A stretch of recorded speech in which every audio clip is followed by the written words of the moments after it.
But I really don't have any regrets. I really don't. I've lived exactly how I've wanted to. I've tried my hardest every single time. I didn't win the matches that maybe I should have always won, but I really gave it my all. So that for me is enough.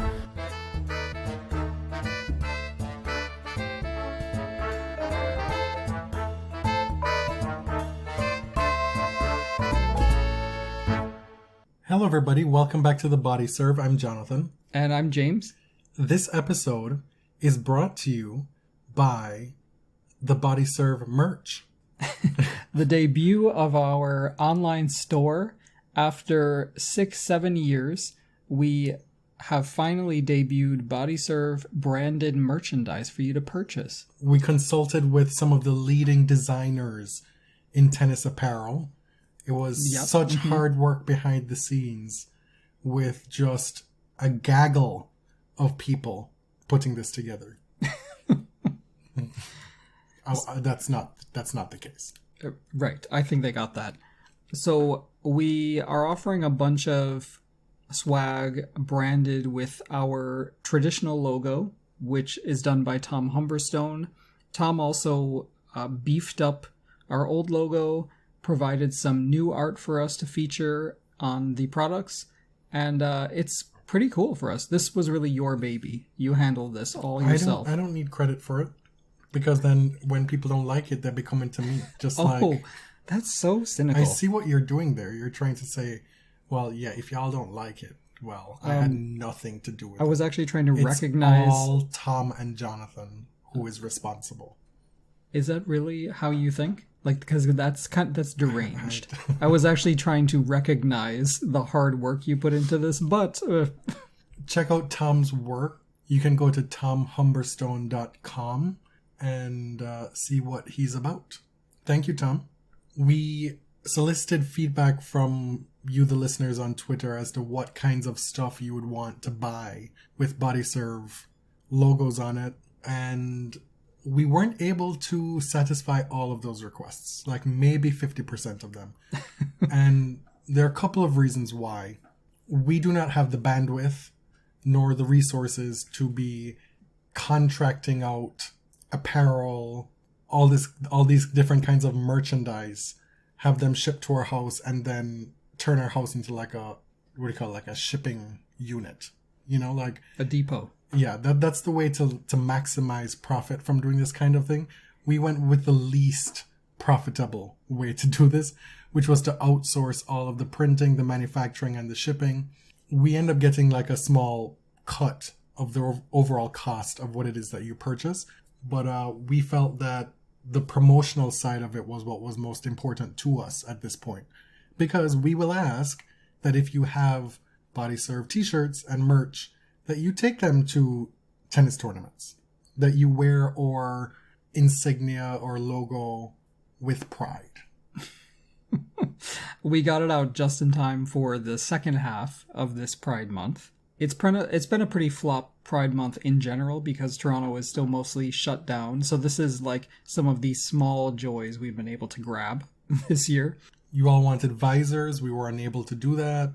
Tennis balls. Unable to do that. These, third-party sites, you might call them, they don't really specialize in tennis merch, per se. And they all have their own pros and cons. So I think we've talked about kind of the next phase of merch after this one.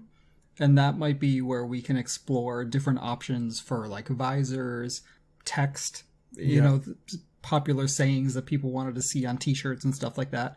So this is the first run, the simple classic logo look. There are a lot of websites similar to Redbubble, which is what we went with, that offer this kind of service. The reason why we went with Redbubble was the design interface was easier to use on our end, and also their shipping is more accessible than most of the other sites. And when I say that, I mean we didn't want to go with a website that would end up prioritizing our North American listeners. Redbubble has printing and shipping locations in multiple countries, and so depending on the item that you're ordering, you'll be able to get it at a lower shipping cost than safe we went with a stateside apparel company. So, at the risk of this episode sounding like a long advertisement, we are just going to refer you to the link at Redbubble if you are interested in BodyServe products. We'll link that on the episode preview. Or you can just go to your Google search and type in redbubble.com and the BodyServe. You should be able to find us pretty easily that way. This episode also functions as our Wimbledon preview, as well as the truncated grass season recap. Yeah, we have not recorded an episode since the end of the French Open, which was barely 10 days ago anyway. Before we get into the Wimbledon draws, we're going to go through the results of the last couple of weeks. The tournaments happening currently this week have not finished yet. This is Friday at 5:52 p.m. Eastern Standard Time in Canada. All of the tournaments have reached the final stage. In Mallorca, Daniil Medvedev is going to be playing Sam Querrey. Novak Djokovic is at this tournament, or was at this tournament, but only played doubles. He in fact made the final of this tournament, but his partner, Carlos Gomez Herrera, had to pull out with injury before the final. Also at this tournament, Dominic Thiem showed up and had to retire mid-match in his opening match after suffering a wrist injury, which then led him to subsequently withdraw from Wimbledon. And it looks like it could be a pretty extended period of injury for Thiem with this wrist setback that he's had. Sam Querrey has come out of nowhere, basically, to reach the final here. You can always rely on him to make people's lives very difficult on grass. You know, he's beaten Novak Djokovic at Wimbledon before. He lands in a section of the draw where he could cause a lot of problems for seeded players, which we'll get to a bit later. He plays well on grass. He has the tools to play well on grass. I believe he made the quarters in 2019 where Rafa beat him. So this is not a surprising result. What we'll see through some of these results and what we talk about with the Wimbledon draw, we have folks whose games are definitely suited to this time of year. And it's not a surprise that Konta won Nottingham 2 weeks ago. That makes sense. It's not a surprise that Querrey is in this final. But having lost the grass season last year, it's really hard to know where some of these players are going to be. And Konta really surprised me because she has had a string of poor results off grass. She's always reliable in these English tournaments, but who knew where her game was going to be on the surface after such a long layoff? People like Ostapenko, who have had excellent results on grass before, look what she's done this week. So there is some predictability based on prior performance on the surface. And then other things are complete surprises. Medvedev seems to be on a mission to prove that he can play on any surface. Right, but then you also have a big batch of players on both tours who've never played on grass before, really. Osorio Serrano said recently that she's essentially a fish out of water on grass. Mm-hmm. She has no idea what she's doing. She's just playing tennis and just dealing with it. So I think there's more of a safety net knowing that you've done well on grass before, that being a bigger advantage than somebody like Swiatek or Andreescu or Osorio Serrano, all these players who've never really played on grass before. It takes a lot more to figure it out for the first time than to come back from a long layoff, because you're able to rely on those familiar feelings of the surface. Being able to play good grass court tennis takes a while because folks just don't have many opportunities to do it. Even if you're on tour for a decade, you only have 2 to 3 weeks every year to play grass court tennis. And a lot of folks don't even want to play that much because you're coming right off the French Open, this long extended clay court season. You need a week or two off, ideally. The difference between the surfaces is so stark that I can also see how it might be overwhelming to even put in the effort to try and learn a new surface in such a short time. Yeah. We're back this year to the 2-week layoff between Roland Garros and Wimbledon, which we had for many decades. But for young players, it's going to feel like a really quick turnaround.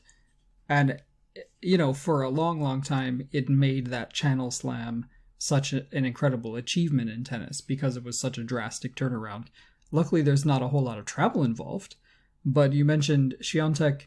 She made the first round of Wimbledon in 2019, and that's pretty much it. Bianca Andreescu has played one main draw at Wimbledon. These are top players, but they are fairly new to this surface. So I agree. Like, if you're someone who can draw on past success on the surface, even if your form is not that great right now, you may be at a little bit of an advantage. It's also why somebody like Svetlana Pironkova always seems to do well at this tournament. Mm. I think with practice, most top players can be good on the surface. Good to very good. Because when you get down to it, it is tennis. Like, they know how to play tennis. They just have to acclimate to different conditions. Yes and no. There's so many little things that if you can master a couple of them on this surface can really set you apart and give you that advantage in your back pocket while playing grass court tennis. Mm. If you're lefty and you can slice that serve wide, that's a big advantage on this surface. If you have a big serve that's reliable, that's a huge advantage on this surface. If you're somebody like Angelique Kerber who has a low center of gravity, who's comfortable playing low to the ground, that's a huge advantage. If you're just going to show up and say, well, I'm going to try and bomb and hope for the best, it's probably not going to help you out, because with grass court tennis, there's also fewer opportunities to turn things around. Mm-hmm. Be prepared. Things can disappear very slowly. Be prepared quickly. for quick matches on this surface. Every year, I'm always re-surprised by how fast these matches go. Yeah, even though the grass is supposedly slower than it used to be, and I think you can see that, and the ace rates and all that stuff, I think it bears out. It still is a very quick surface, and it favors people who can move swiftly and can adjust. And in the past few decades, it hasn't necessarily been the domain of big servers. That's definitely an advantage, but especially on the WTA side, you see a lot of different styles of play that can win on grass. Mm-hmm. Just think how many 90-minute sets we had on clay this past spring. We will not see that on grass courts. Oh, good. In Bad Homburg, Angelique Kerber is in the final against Siniakova. This is a welcomed resurgence from Angelique Kerber, and it came at the perfect time this grass court season. She's into her first final since 2019 during the grass season, and her last title was 2018 Wimbledon Championships. Given that there was no grass season last year, she's made a final in 3 consecutive grass court seasons. That's not nothing. The grass court season is short. And so we can see clearly that she is a formidable grass court player still. Obviously, she's a former champ at Wimbledon. Today, she beat a 2-time champion of Wimbledon, Petra Kvitova, in a long 3-set match. This after playing the quarterfinal earlier in the day because of rain on Thursday. Mm-hmm. She beat Anisimova in the quarterfinal, coming back from a set down, and then beat Kvitova, coming back from a set down in the semifinal. She has been runner-up at Eastbourne 3 times. She's won Birmingham in 2015. If Angie is feeling herself on grass, forget it. Like, this is somebody to be afraid of. Peaking just in time to face Serena in the 3rd round of Wimbledon, potentially. Peaking might be a bit of a stretch right now, but good for her. That's a pessimistic fan point of view, bleeding through there. What she's able to do so well on grass, aside from make the most of her serve relative to any other surface, is redirect the ball with pace from the baseline. You can see her seemingly out of position or in a defensive spot, and she's able to turn the pace that's coming at her and redirect it into an attacking position for herself. Mm-hmm. In Eastbourne, we've seen the resurgence of Jelena Ostapenko. She is just shocking and delighting the old folks in the crowds at Eastbourne. By shocking, do you mean startling? Yes. As she screams at them? Yes. She's doing full Ostapenko here with the game, with the antics, with fighting with Ons Jabeur's coaching staff, fighting with referees. But this woman is a semifinalist at Wimbledon back in 2018. Like, she can play on this surface. And this week alone, she's beaten Pavlyuchenkova, Jabeur, who just won Birmingham, Kazatkina, who was the runner-up in Birmingham, and today, Rybakina. Also peaking on grass right now is Camila Giorgi. She won 2 qualifying matches in Eastbourne, making it all the way to the semifinals, beating Pliskova, Shelby Rogers, and then Sabalenka yesterday in 3 sets before retiring against Kontaveit today. So I hope that it's not a serious injury situation, because that would suck after this kind of performance. It didn't appear to be, but you really never know just looking at someone. On the ATP side in Eastbourne, the newly minted best rapper on the ATP, Lorenzo Sonego, is in a final versus Alex de Minaur. It's not even close. It's not. Like, Sonego released the song of the summer. It's a bop, it's a jam, it's a banger. It's the first of these ATP releases that you could feasibly imagine hearing it on the radio. Not even feasibly, it belongs on the radio. Every time one of these things come out, I'm just kind of side-eyeing it and listening to it, just waiting to laugh at it or be like, okay, that's cute. But like, I pressed play and within a few seconds I'm like, okay. It's got this reggaeton kind of sensibility, which is not my bag typically, but he made it work. Mm-hmm. It sounded like it could be on the radio. And I feel Italian flows a little better with a reggaeton beat because it's very similar to Spanish, and it's hard to rap in Italian and make it sound how you want it to sound. He's not trying to rap. No. He's actually singing on this song as well. Yes. Like, it's crazy. It's kind of like a dance hall artist toasting, because they sing and they rap. And I know in the past I've said that he reminds me of Ralph Macchio in The Karate Kid. Mm-hmm. So he gives that aesthetic. And I've also said that Denis Shapovalov was giving Karate Kid vibes with his cut, his new haircut, yes, and the headband. And now we have the 2 Karate Kids in a battle, in an ATP musician battle. And there's only one winner here. It's a TKO. It's a flawless victory. It's a wig snatching for the ages. If Dennis is Cobra Kai, Lorenzo is the other one. Which whatever one? They are. I don't know. The good ones? Yeah. Like the one that the Karate Kid belonged to. Oh my god. That movie was released before I was born, okay? There were several of them. That's not an excuse. I didn't see any of them. I saw the Jaden Smith reboot. And that was like the 6th one. All right. Last week, we had Halle, Birmingham, Berlin, and Queens, of course. So you have these 2 classic grass court lead-ups in Queens and Halle, formerly the Jerry Weber Open. Federer is the king of Halle, obviously. But we get Humbert and Rublev in the final. Federer lost in 3 sets to Felix Auger-Aliassime. Felix going on to make the semi-final, I believe, before losing to Humbert. In that final in Halle, where Humbert beats Rublev, did you see Mr. Rublev at that trophy presentation? Oh my. It was giving emo goth kid realness. It was giving existential pain and drama. Can you imagine if he'd had to go through that 9 times like Felix has? Right. Staying in Germany for a minute, Berlin, the tournament that, by God, we will get to someday. Because we have to. Literally have to. Because we have a voucher. Not for the tournament. For the hotel. What an almighty run by Miss Suitcase. Like, this was incredible. Yeah, I will take credit for this nickname. I think this is me. Yes, it is you. Samsonova. Not to be confused with Samsonite. I'm so sorry.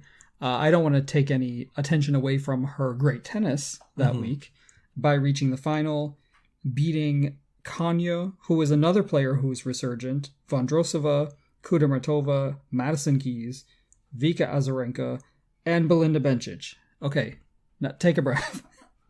Bencic is another player who's very comfortable on the surface, having been the runner-up in Mallorca 2 years ago. What we're seeing, and Samsonova is a good example of this, at least on the WTA side, is that the big hitters have been doing pretty well, save for Kerber. Right. I'm also surprised to learn that Anna Kanya is still only 23? It seems like she's been around forever. Also at this tournament, we had the unfortunate and awkward situation where Bianca Andreescu loses on her birthday, but the tournament had already organized for the live band to sing her happy birthday on court after the match. So Bianca is just sitting there looking bewitched, bothered, and very bewildered. In tears after the match. Yeah, that must have felt like the Twilight Zone for her. What is going on? And it felt like a David Lynch film. It felt very morbid. But man, that video is going to be circulated for years to come. Bencic, we'll talk a little bit more about her as we head into the women's draw. She's been mentioned a lot on the podcast recently. Not all mostly for some of the stuff that she said, but she's also had a string of good results. She's playing a lot better. Yeah, so she's back to being top 10 Belinda. We're gonna keep it on the court this time. In Birmingham, a big result. One that's been threatening to hatch and snatch for a long time now. Ons Jabeur wins her very first WTA title, beating Dasha Kazatkina in straight sets. Dasha, for her part, has won 2 titles already this year. She's a runner-up here. It's great to see her career back on track in a serious way.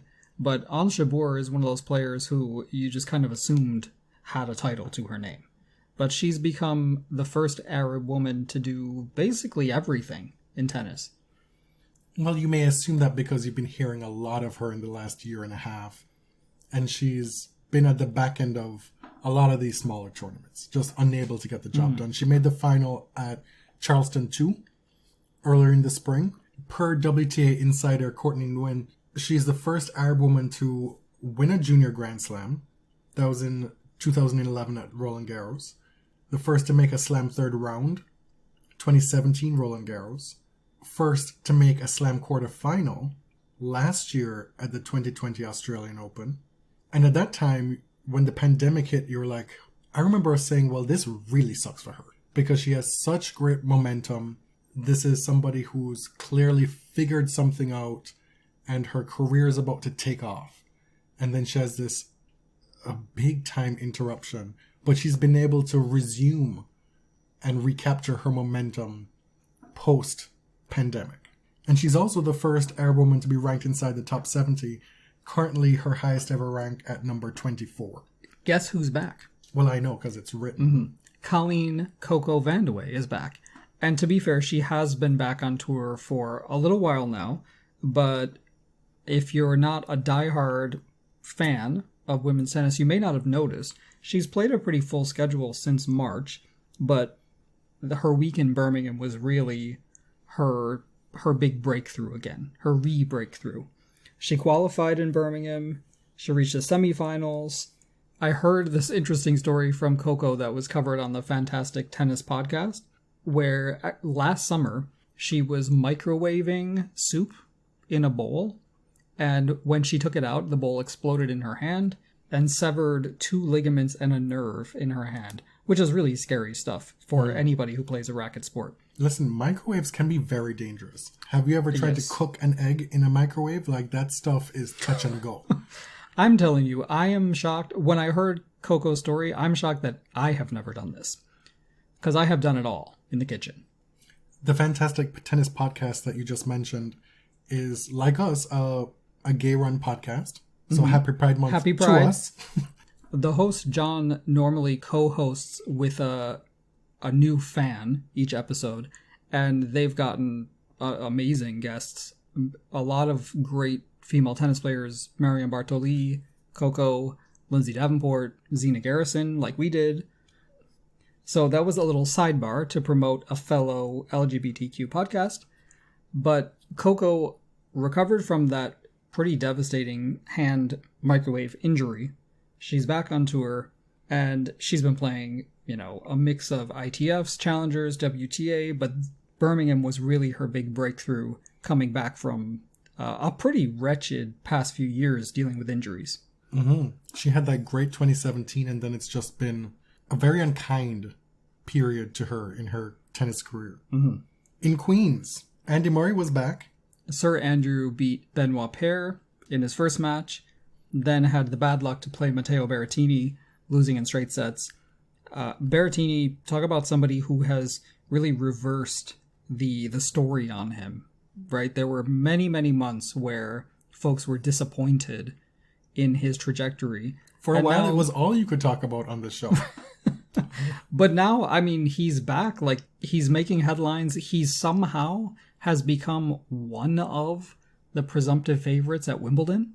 Well, he's probably leading the pack way below the pack leader. Yes. But, not a bad number two. But for Andy Murray, he gets this win, loses to Berrettini, but even in that loss, his movement looks great. He said he felt good recovering from that first match, and he gave an emotional interview after the first match, letting us know again that he's not taking any of these moments for granted, that he wishes during his successful runs during his earlier career that he had taken a little bit more time to smell the roses, because now it's all he wants to do. Like, it means so much to him to be able to experience this again. Love a man who can cry. I think it's time to move on to the draws. We'll start on the men's side, where I can't recall a Grand Slam on the men's side where there has been as big a favorite to win a title. It sounds silly to say that this is not a super strong field that the men are giving us, because we have a 5-time champ, we have an 8-time champ. The thing is, the 5-time champ is like the far and away favorite, and there's a pretty big drop-off after him. Right. Grass court tennis, having the acumen, the aptitude, it's not a skill that many people have. It takes a while to develop. And especially on the men's side, the big serve is a huge weapon. Yeah. So you're really looking at the players who have the pedigree and the players who have the big weapon. As far as pedigree goes, Novak Djokovic can do anything on a tennis court. He is incredibly accomplished on grass. Novak started hitting his second serve in a similar way to his first a few years ago, and this has made him really, really difficult to beat on any surface, but, as his career has gone on grass. The last time there was a men's final at Wimbledon, Novak beat Federer in that long 5-set final that was determined by the, 12-all tiebreak? That was 2019. That feels like a long time. No, I'm telling you, that was a long time ago, where Federer had, I believe, 2 match points and lost that match. The other player with the pedigree is Roger Federer. The problem is, Roger Federer comes in undercooked, coming off surgeries, coming off a long time off tour. It'll help him that grass court matches are shorter, but like losing to Felix in Halle won't necessarily give him the preparation he was hoping for, I'd assume. Mm-hmm. And I think what the result is you get a draw that feels a little bit popped down, maybe compared to the women's draw. It feels like a little bit of the wind has been taken out of it, especially with Nadal and Thiem withdrawing before the tournament. Thiem was arguably never going to be a factor to begin with. Sure, not to win. He doesn't have astonishing results at Wimbledon, but Nadal pulling out takes a little bit of the mystery out of this draw analysis. Mm-hmm. A healthy Nadal at Wimbledon is still a huge difficulty. Mm. In 2018, he pushed Novak to 5 sets in that semifinal. And so with the absence of so many players, it just creates more wiggle room for the prohibitive favorite, as well as the players who stand a good chance. And it so happens that a lot of those players with the big serve tend to not have the higher ranking. Right.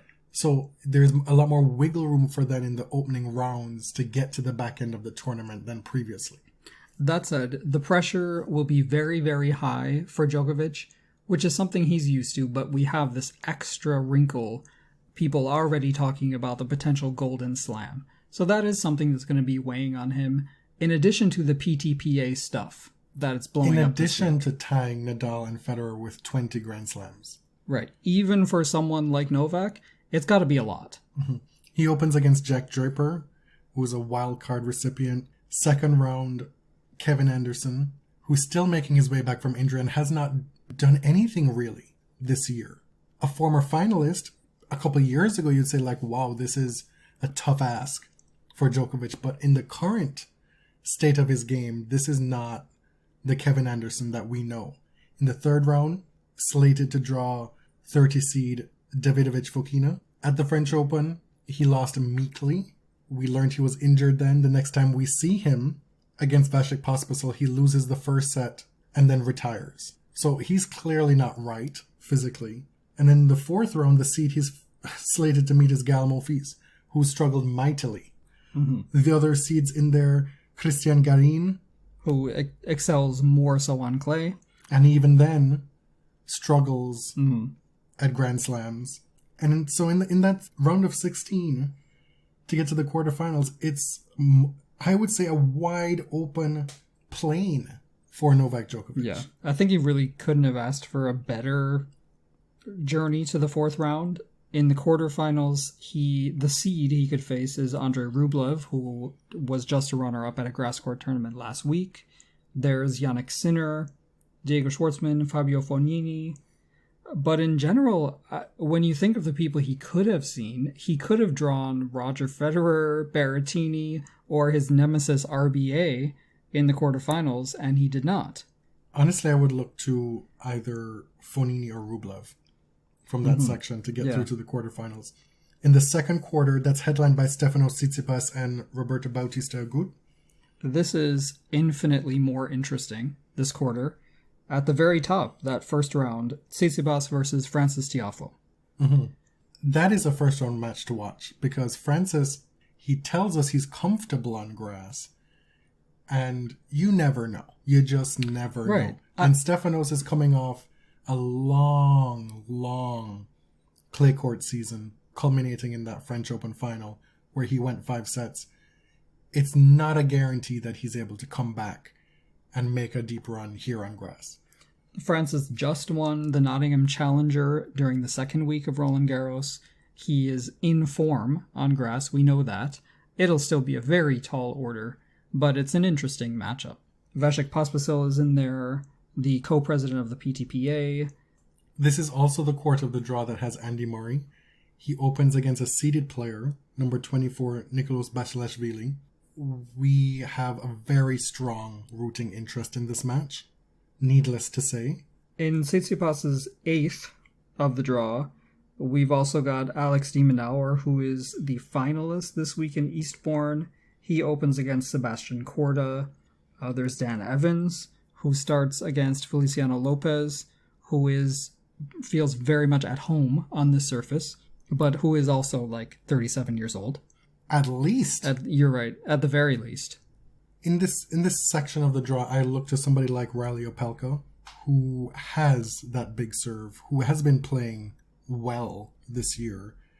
And if somebody like Shapovalov isn't able to put it together, if Murray is out early, if Tsitsipas is out early, you can see somebody like Opelka with that big serve making his way to the quarterfinals.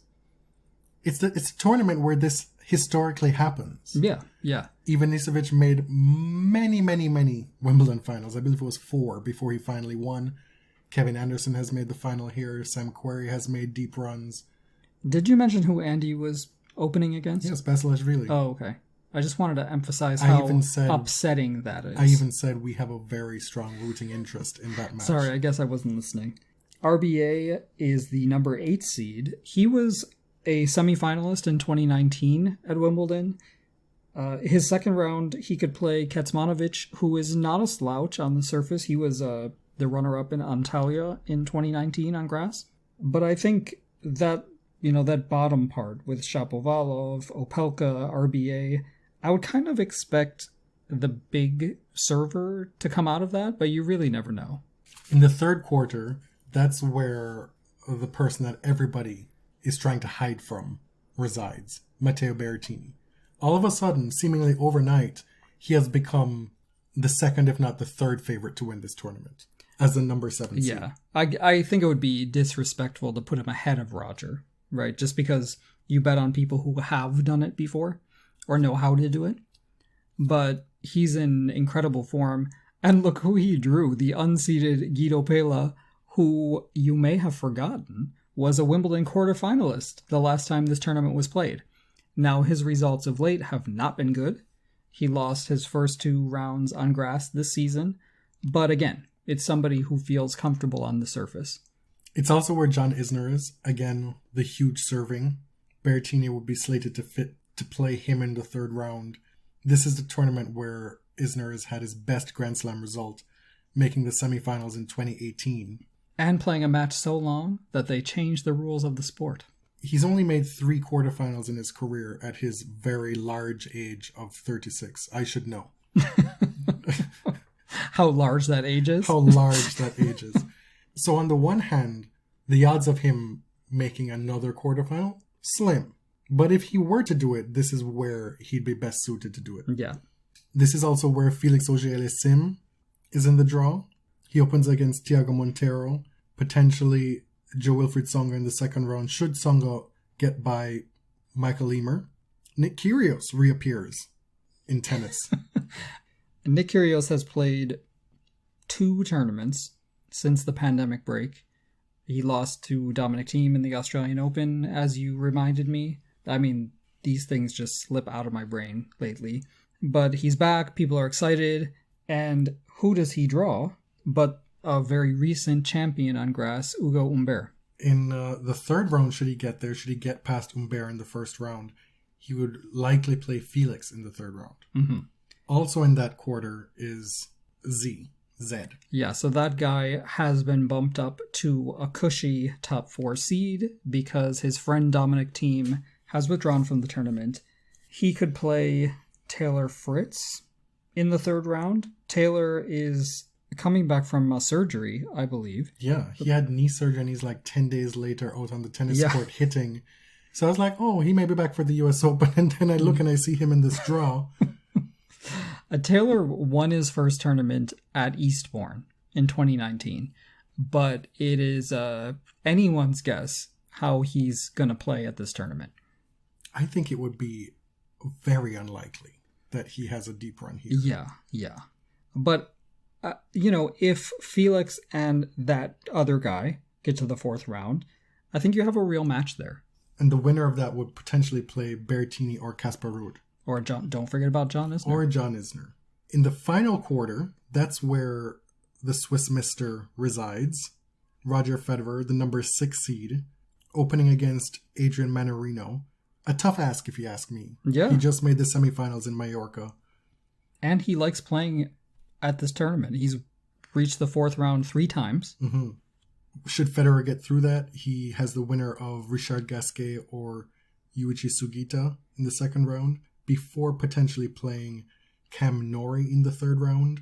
And in the fourth round, likely Carreño Busta or Sam Querrey.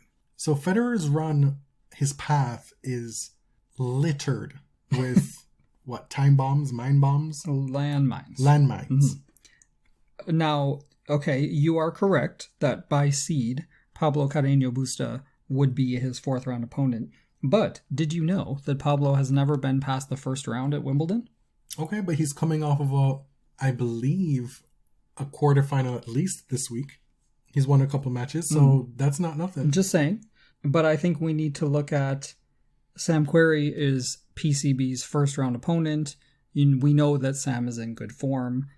And we know that Lorenzo Sonego is also in good form. Mm-hmm.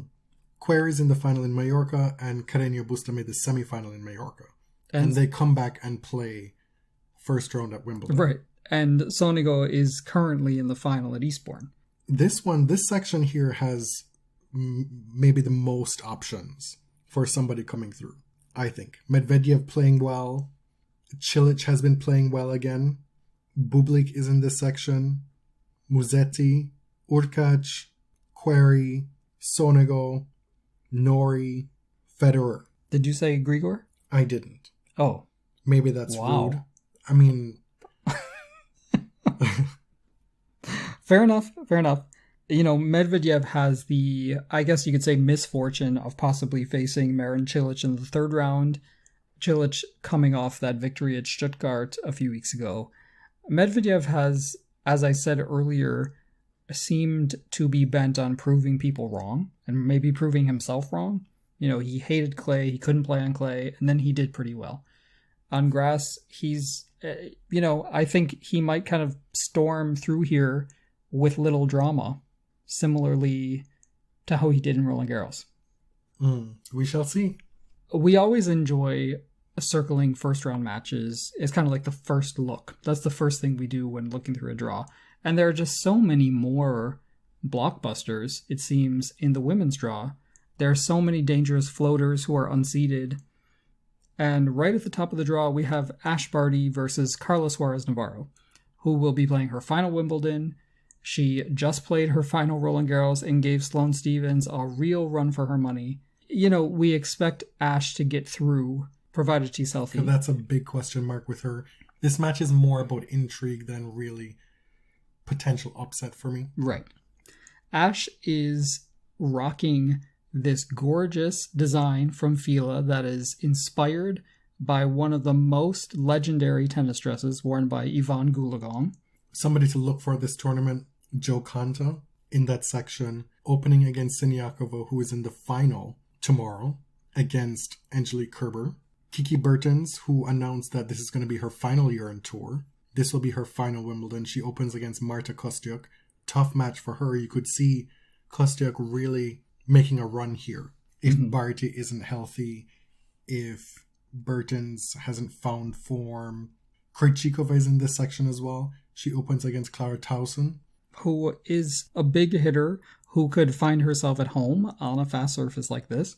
Keep an eye out for Victoria Azarenka and her injury status, because she had to withdraw from her last match with some kind of abdominal or side issue. That doesn't bode well with such a short turnaround before the tournament starts, which is bad luck for her because she's been playing pretty well on the grass. Coco Vandeweghe is also slotted in there. She could face either Siniakova or Konta in the second round. Ash Barty would be the third round. They have won a major together in doubles 2.5 years ago. For me, in the women's draw, I have a lot of folks to look at. So many people who could do well. And what that leads to on my draw sheet is a lot of question marks later on in the tournament. There are a few slots where I just have like question mark, question mark, question mark. And who gets to that fourth round where it would typically by seed be Victoria Azarenka or Anett Kontaveit? Who knows? Same goes in that second section where you have Dasha Kasatkina, who might play Ostapenko in the second round. You've got Andreescu there as well. Who knows? And Cornet. I think you could consider both Kasatkina and Ostapenko dark horses for this tournament. Ostapenko has beaten Kasatkina over the past week. Right, but Ostapenko opens against Leylah Fernandez. Andreescu will open against Alizé Cornet, who recently beat her in Berlin. Cornet is exactly the type of player to make a deep run here. Somebody who has a lot of experience, a lot of weapons, can assess a situation in a match more so than some of the younger players on grass. So by seed, Bianca would be the player to face Barty in the quarterfinals, but really, your guess is as good as mine going into this tournament. In the second quarter, that's where Serena Williams is. The other top seed in that section is number 3, Elina Svitolina. Number 3. Elina has not really been playing like a number 3 seeded player lately. She has Paula Badosa in her section there. She has Amanda Anisimova. When we move a little further down, we have 2 quarterfinalists from 2019 Wimbledon, Muchova and Zhang Shuai, playing each other in the first round, which is pretty rough. And then whoever wins that is going to have to play Camila Giorgi in the second round. Svitolina herself opens up against Van Uytvanck, which, I mean, that is not fun for anybody on grass specifically. Yeah. And Svitolina is the number 3 seed here because we know Naomi Osaka will not be playing. And just today, we learned of the withdrawal of the defending champion, Simona Halep. In Svitolina's section, she has some really difficult customers on grass specifically, and then in general. So Muchova, Giorgi, Zhang Shuai, Pavlyuchenkova could face one of those people in the third round. And if Svitolina gets to the quarterfinals, it certainly does not get easier. So number 9 Belinda Bencic and Serena Williams, who is number 6, bookend that final section in the top half. By saying that, you're saying that Bencic and Serena are slated to meet in the round of 16, but for Bencic to get there, she'd likely have to beat Coco Gauff in the third round. And for Serena to get there, she'd likely have to beat Angelique Kerber in the third round, the woman she beat in the 2016 Wimbledon final and the woman who beat her in the 2018 Wimbledon final. Right. And we talked about Kerber's grass prowess a little bit earlier on in the show. Both Kerber and Serena Williams have grass skills that speak for themselves. Obviously, they've been proven many, many times. Kerber has just proved it more recently, which probably makes Serena fans a bit nervous. More recently in that. As in this week. This week. Because let's not forget, Serena is the defending finalist at this tournament. Yeah. In the third quarter, this one is, I hate to say it, but it is such a prime opportunity for Madison Keys. Like, my God. Oh, is that if who you Madison could get her game together, there's so many wide open spaces here. She opens against Katie Swan. Second round against Jodie Burrage of Great Britain, a wild card, or Lauren Davis. Third round, Elisa Mertens. Okay. Tough ask. Mm-hmm. But reasonable. There's also potentially Kennan in the fourth round. And then where it gets potentially an open road for a semifinal run is at the top of that quarter is Karolina Pliskova, who has never made the second week at Wimbledon, who is opening against Zidansek, has to maybe play one of the very few grass specialists on the WTA Tour, Donna Vekic, in the second round. Mm-hmm. And then another grass court specialist, if she's feeling it. Don't say it. She hasn't been feeling it. It hasn't been happening. It's not going to happen. It hasn't. No, but it is kind of surprising that Karolina, her best results here were 2 fourth rounds in 2018 and 2019, and that's it. Skitty low balls. It's not a good recipe for her. Jessica Pegula is the other one to look at here, who could throw this entire section into disarray by taking out Kvitova in the third round. Mm-hmm. But has a difficult first round against Garcia, would have a difficult second round against either Samsonova or Kanepi. Okay. Any of those players can do the damage whereby it's Keys against somebody beatable in the quarterfinals. Mm-hmm. I'm just saying. We've seen Madison play a little bit better recently. This is a big opportunity. Petra opens against Sloane Stephens. Never count out Sloane. There's also Heather Watson, who's played well at Wimbledon before, likes the grass. Mm-hmm. She opens against Christy Ahn. Almost beat Serena that year of the almost calendar year Grand Slam. That would be Kvitova's second round opponent, potentially. So there's a lot of stuff going on in this quarter. And that's before you even talk about Sonia Kenin. Right. I was going to say that Pliskova benefited from being bumped up to a number 8 seed, but I'm not really sure she did. I don't think any section would have been a benefit to her in this tournament. No. So in that final quarter, the bottom quarter here, we've got Aryna Sabalenka as the number 2 seed and Iga Swiatek as the 7.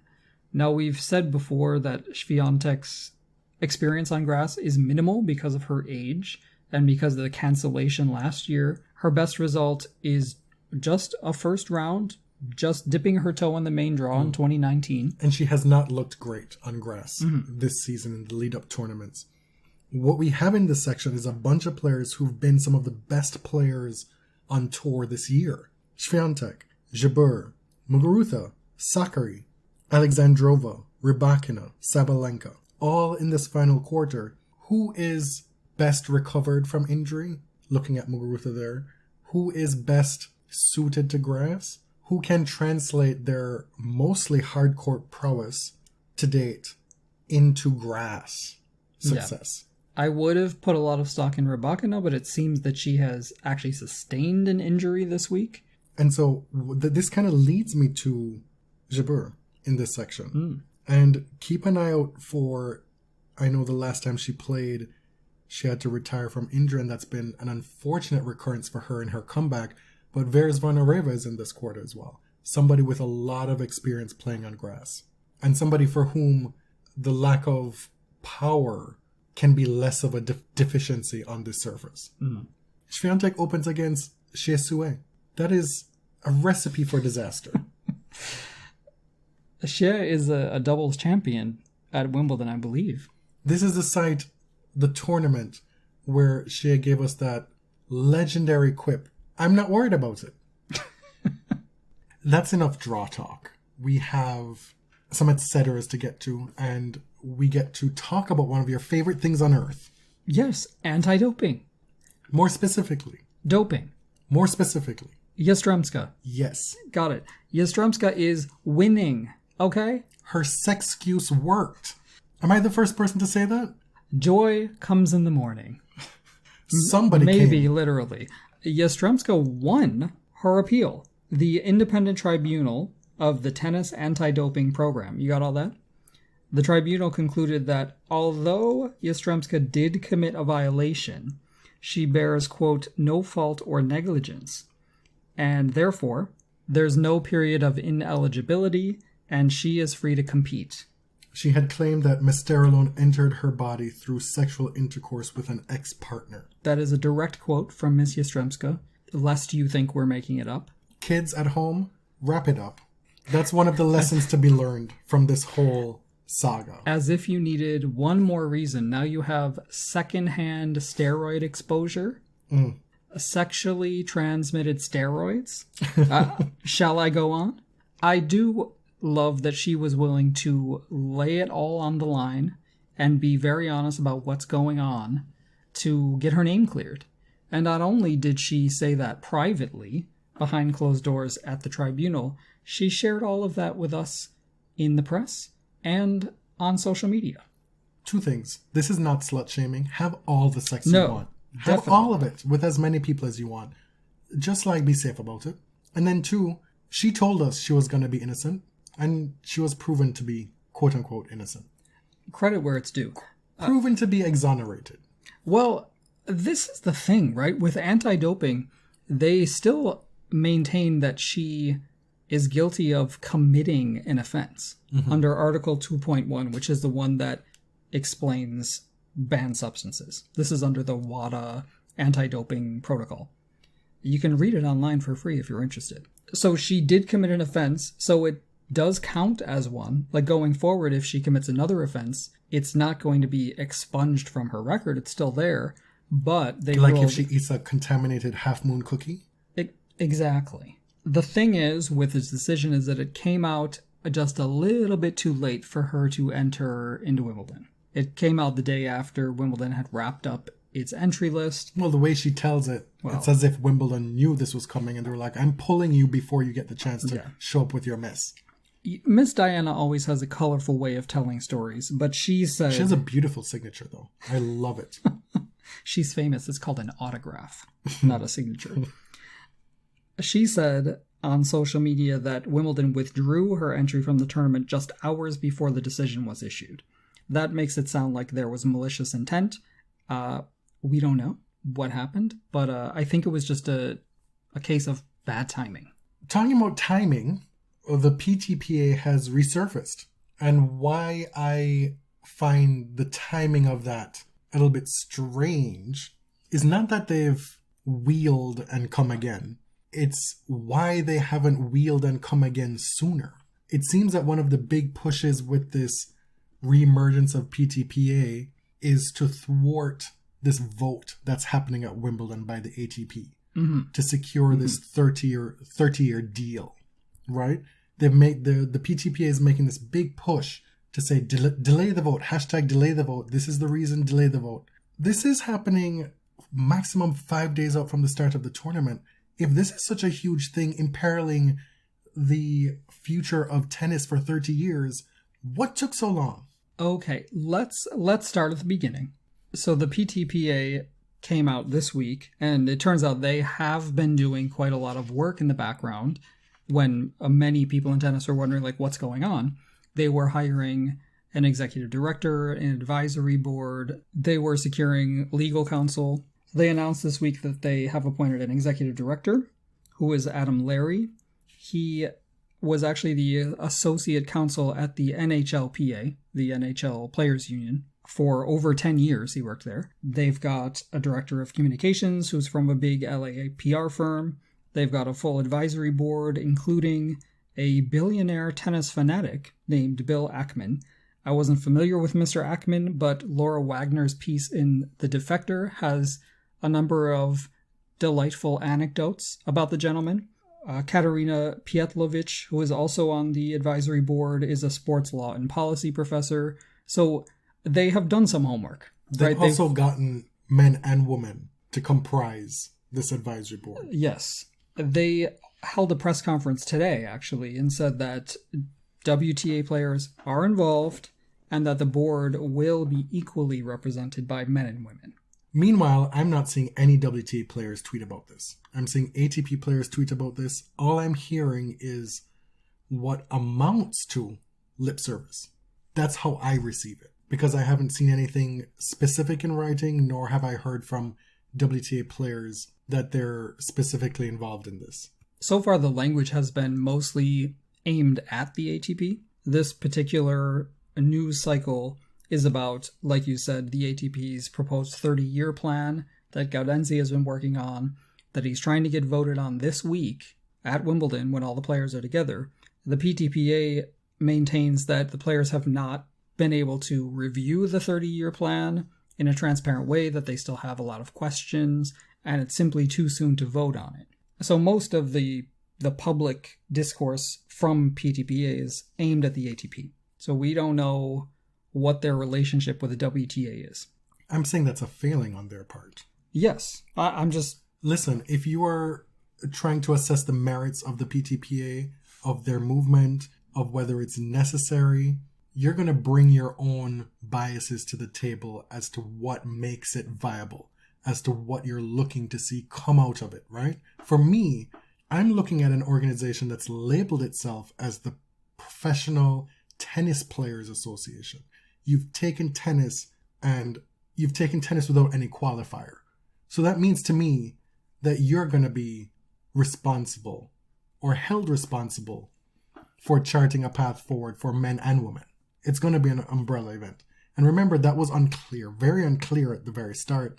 And they've since pivoted and said, oh, yeah, we're talking to the women too. And that's all we've really heard.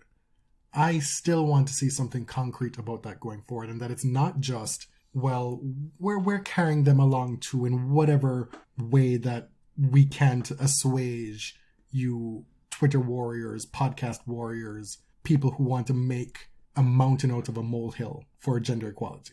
They have talked a little bit more about the goals of the organization, which now that they have some structure, seems to be taking shape a little bit more. I'm not trying to be uncritical, but I want to be fair because we've been talking about unionization for so many years. This is the biggest shakeup in tennis governance in a long, long time. Mm-hmm. And while it's not perfect, it is, it's definitely something, right? It may not work, but it is something. What was once very disorganized has found some structure. Yeah. Now, the ATP hits back hard in this rebuttal, saying that this separate entity, quote, provides a clear overlap, divides the players, and further fragments the sport.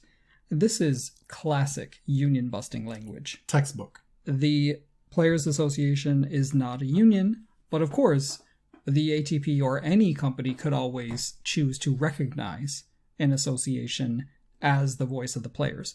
the ATP is saying, well, we already have that, so we're not even going to sit down at the table with you guys because you're just overlapping with our Players' Council. The PTPA would argue that the Players' Council has no real power within the ATP structure. The ATP is also saying that they have equal power, which is patently false. It's completely false.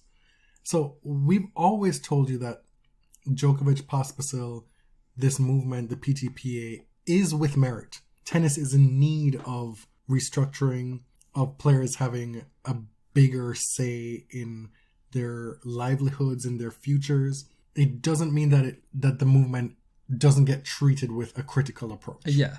Obviously, people's opinions on this often fall along fandom lines.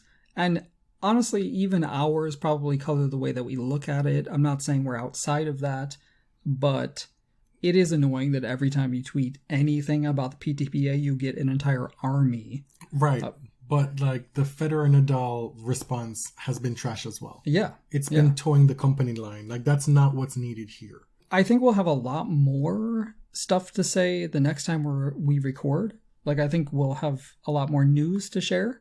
But something that I like to remember is that this quarreling, these wars over tennis governance, is something that has been baked into tennis for decades, right? For a good 50 years in the 20th century, we had all-out battles. As long as there's been open tennis, there's been hungry hippos chomping for some cash. Right? And even before that, we had so many breakaway organizations and professional tours, amateur tours, boycotts, bans. The 70s was like the Wild West. But what makes me so vigilant about the potential lip service being paid to women in this process is one of the reasons why tennis is so fragmented is because of the baked-in misogyny in professional sport and specifically here women's tennis from the jump. Right. From the jump, for decades, the ATP did not take the WTA seriously. Billie Jean King wanted to join forces with the ATP, and they were like, we're good. So I think we have to understand the tensions and the competition between men's and women's tennis, and we'll be happy to be proved wrong. But historically, men have seen women's tennis as competition rather than finding solidarity in both of their struggles. What also sticks out to me with this issue, I know you want to move on from it, but lastly, I will say that maybe it's a function of not being able to get players together on the same page because of the calendar. We often see a lot of developments happen at slams or at, say, an Indian Wells, which we haven't had in the last 2 years. But it feels like the PTPA is playing catch-up.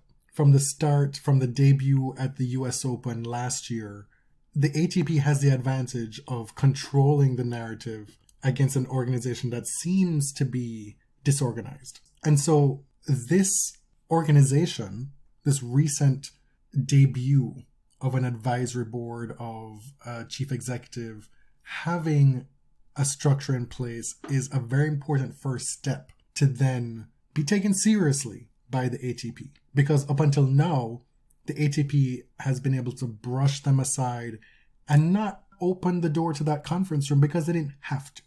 Like, you're just a bunch of ragtag, disheveled, raggedy players on Arthur Ashe, not properly socially distanced, not wearing masks. Like, why should I take you seriously? No, they have the backing of, as seedy as it is, like this billionaire. Right. 2 billionaires. Is like, oh my God, I love tennis. I got a bunch of money. I can get to have influence, you know? But the thing is, like, there are hedge funds courting professional tennis on the inside as well. So why shouldn't the PTPA have billionaires on their side too? You know? Sure. I'm just saying that maybe this is a bit, not just a critique, but also a measure of understanding for Djokovic and Pospisil that it is difficult to get all this together with people strewn all over the globe and not having everybody in the same place. So when I said before, like, questioning the timing and like, why haven't you come up with this before in advance of this Wimbledon vote? I guess there's two sides to that. Well, this might have been tactical, right? Perhaps. This could have been like, hey, we're parachuting in, and we've got like a whole organization put together now, and we're ready. I also saw that they rolled out these statements from other professional associations in North America. That was well done. Well done, but also only men's sports. This is what I'm saying. Like, everything that's been happening, any modicum of specificity or detail has been ATP related. Yeah. And importantly, those are sports where the players are employed by the league, not independent contractors. We're going to finish this episode with 3 things that we either like or dislike, and in some cases both. And it's kind of like a pride edition of our things we like and dislike. We will start with Carl Nassib, who this week came out as the first openly gay active NFL player, which is a big deal. It's kind of amazing that this has yet to happen. We've had players come out in many women's sports, in some men's sports. Robbie Rogers came out in MLS. Steve Davies came out in cricket. But not many male professional athletes have done so while they're active players. Michael Sam came out before his NFL draft, never really was either given the opportunity or panned out in the NFL. And what I liked about this statement was just how matter of fact it was. He took to Instagram and did this like minute-long video that felt like it was being read from something, but he was just speaking off the cuff and very to the point and matter of fact. And I was like, this is a win. I'll take this win.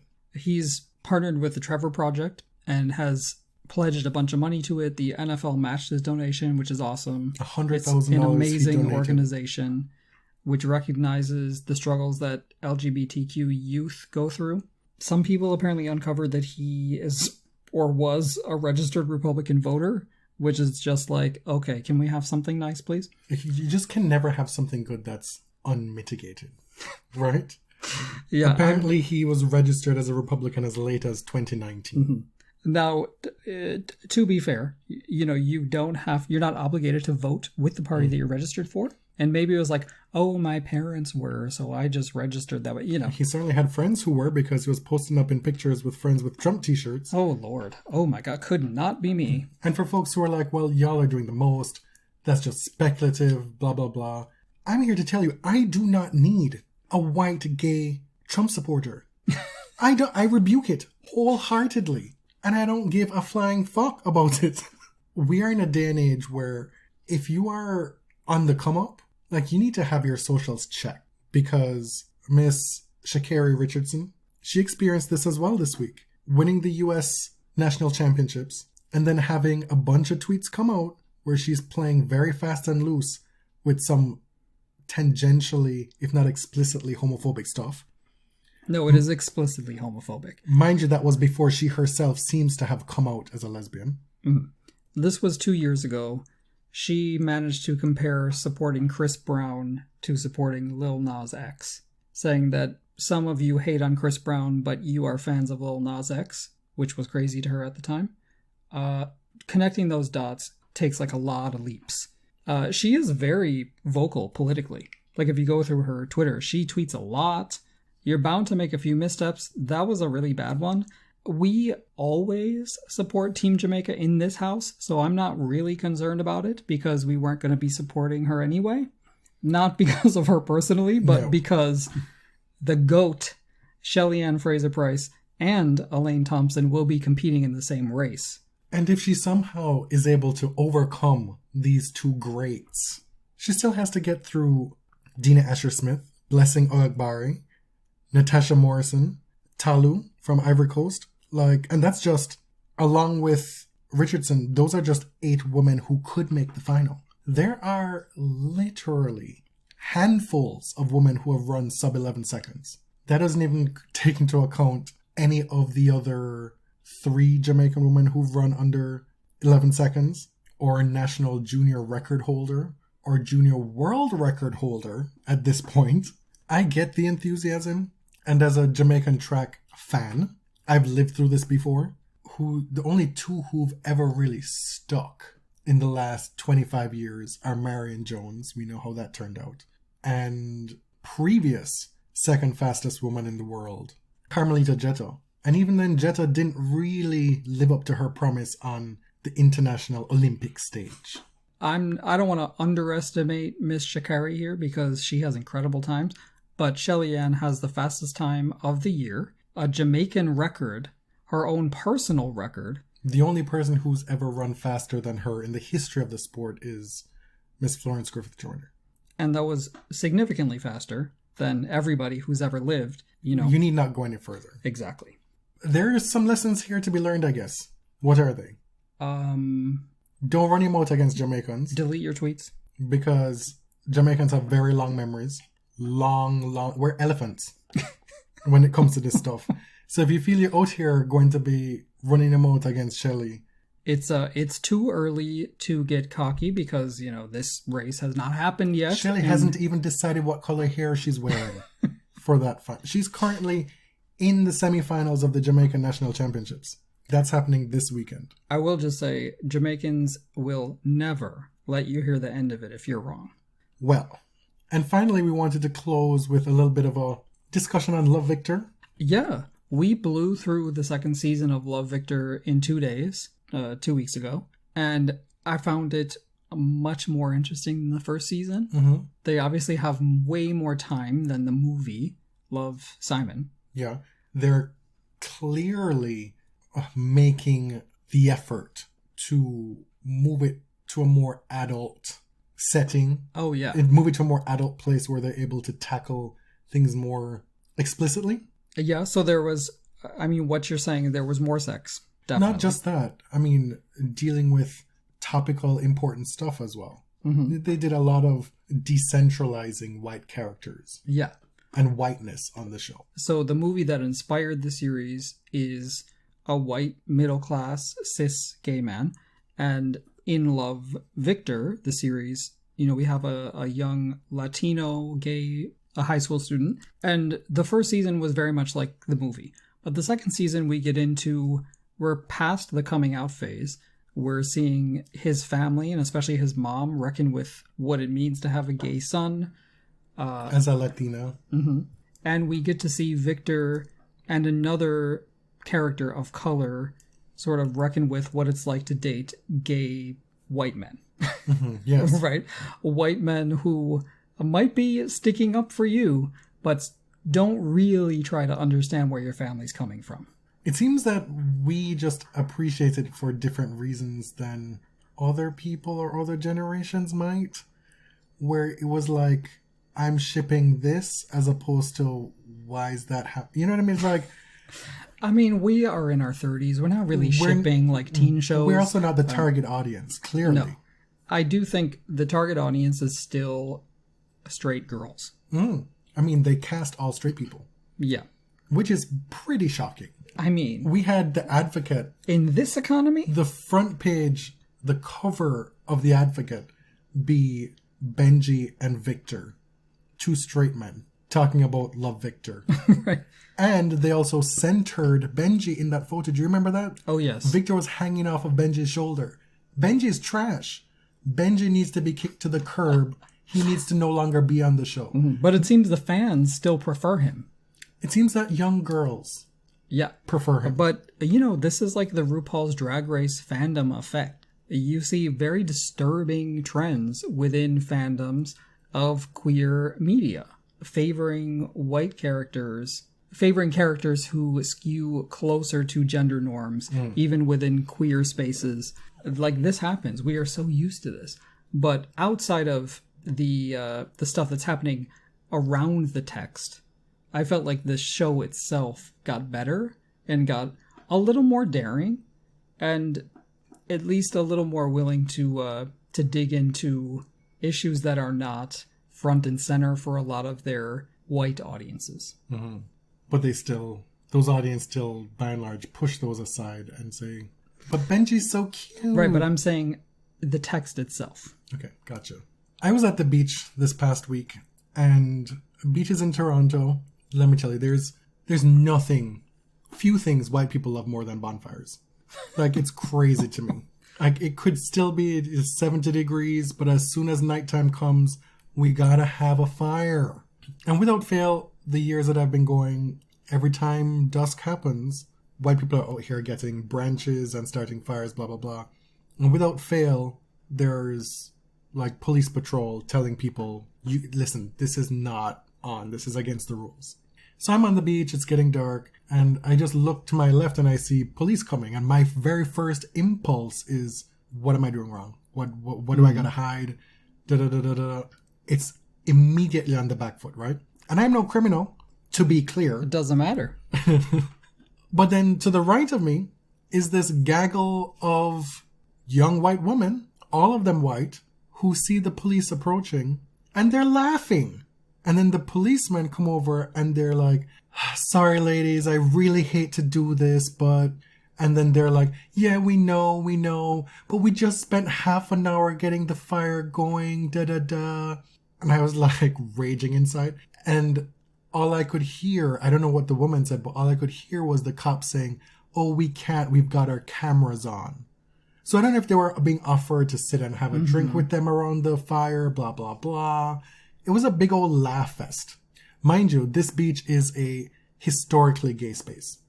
And one of the few spaces in Toronto that's generally left alone by police presence.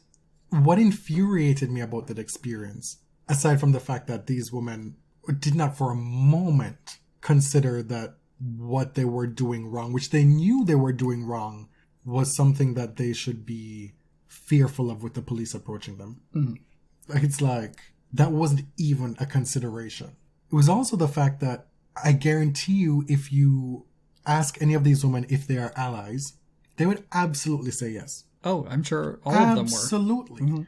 But in the blink of an eye, without even considering it, their second nature is to flaunt their privilege in this queer space and not give 1 second thought to it.